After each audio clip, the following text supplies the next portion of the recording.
មនុយឆាផ្កាខាត់ណាប្រូកូលីជាមួយនឹងសាច់គោអញ្ចឹងគឺខ្ញុំស្រុះជាមួយនឹងផ្កាខាត់ណាហើយជាមួយនឹងប្រូកូលីហ្នឹងមកស្ពកឲ្យវារៀងឆ្អិនតិចហើយឲ្យវាអស់ជាតិកពុលបើសិនជាអត់សោះទេគឺរៀងនៅកពុលអត់សូវឆ្ងាញ់ទេអញ្ចឹងណាអញ្ចឹងសោះឲ្យវាមកស្ពកហើយយើងដួសលេងទឹកចេញមកស្អាតម្ដងទៀតមកហើយខ្ញុំដាក់ឆាហើយចាប់ផ្ដើមឆានេះគឺថាប្តីចូលរួមសហការជួយថតវីដេអូប៉ុន្តែឆូតថតគឺអត់មានបានបើកជាមួយនឹងវិនាទីអញ្ចឹងគឺកាត់មកដល់ជាមួយនឹងសាច់គោឆ្អិនដាក់ផ្កាខាត់ណាចូលតែម្ដងចាអញ្ចឹងគ្រឿងក៏ខ្ញុំលាយរួចរាល់ហើយអញ្ចឹងធ្វើទៅតាម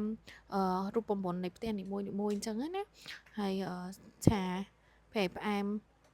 អីតាមចំណង់ចំណូលចិត្តចឹងមកចឹងលាយគ្រឿងគ្រប់សពហើយចាំយើងដាក់ជាមួយនឹងបន្លែចូលអញ្ចឹងណាហើយយើងឆាមកសពមកល្មមកុំឲ្យបន្លែឆ្អិនពេកទៅឲ្យវារៀងនៅស្រួយឈប់ទៅគឺមានជាតិឆ្ងាញ់អញ្ចឹងណានៅពេលវាចិត្តឆ្អិនយើងដាក់ជាមួយនឹងម្សៅឆាចូលបន្តិចមកដើម្បីឲ្យ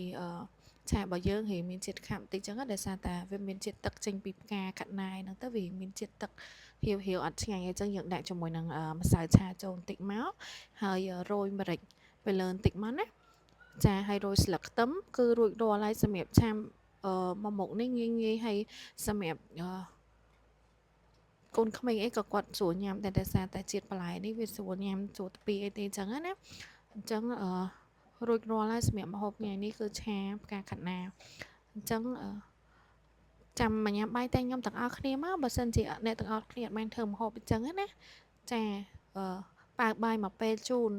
អូខេអរគុណច្រើនសម្រាប់ការទស្សនាវីដេអូនេះរហូតដល់ចប់